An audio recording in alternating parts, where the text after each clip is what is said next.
AI just made a giant leap. OpenAI has launched something called AgentKit, together with ChatGPT Apps, and this changes what ChatGPT actually is. Until now, we've used chatbots as assistants. But AgentKit turns ChatGPT into a developer platform, a system where you can build, connect, and even deploy your own AI agents inside the ChatGPT ecosystem. So, what's actually inside AgentKit? First, there's the Agent Builder, a drag-and-drop interface that lets anyone create an AI agent without code. Then, there's the Connector Registry, a library of integrations that link your agent to external tools like Slack, Notion, or even your own API. Add ChatKit for custom interfaces, and you've got a full agent framework running on OpenAI's infrastructure. In short, it's no longer one chatbot for all users. It's now millions of custom agents for individual workflows. That's a major shift, the difference between using software and creating software. Of course, OpenAI isn't alone. Google just unveiled Gemini 2.5 with something called computer use, which gives its model direct control of your device, clicking, typing, opening windows, running tasks. It's basically Google's version of an agentic operating system. The race isn't about who has the best chatbot anymore.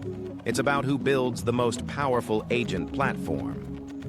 Anthropic also entered the picture with Claude Sonnet 4.5, which shows early signs of situational awareness, the ability to understand context across time and sessions. That's both fascinating and a bit unsettling, depending on how far it goes. And then there's Figure AI. Their humanoid robot, Figure 03, now runs end-to-end reasoning and planning using OpenAI's models. It doesn't just react, it decides what to do next in the real world. For the first time, we're seeing reasoning AIs connected to physical bodies.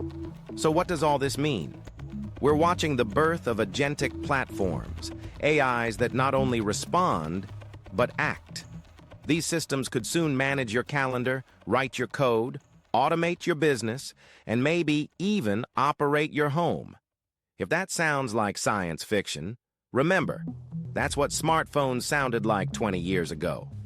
There are still questions about regulation, regional access, and safety, who controls the agents, who audits their behavior, and how users stay in control. But the direction is clear. Chatbots are evolving into autonomous digital coworkers.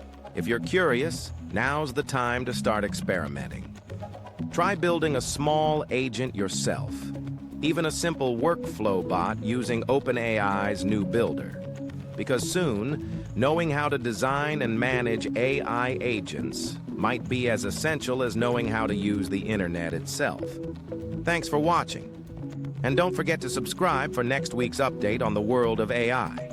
See you in the next one.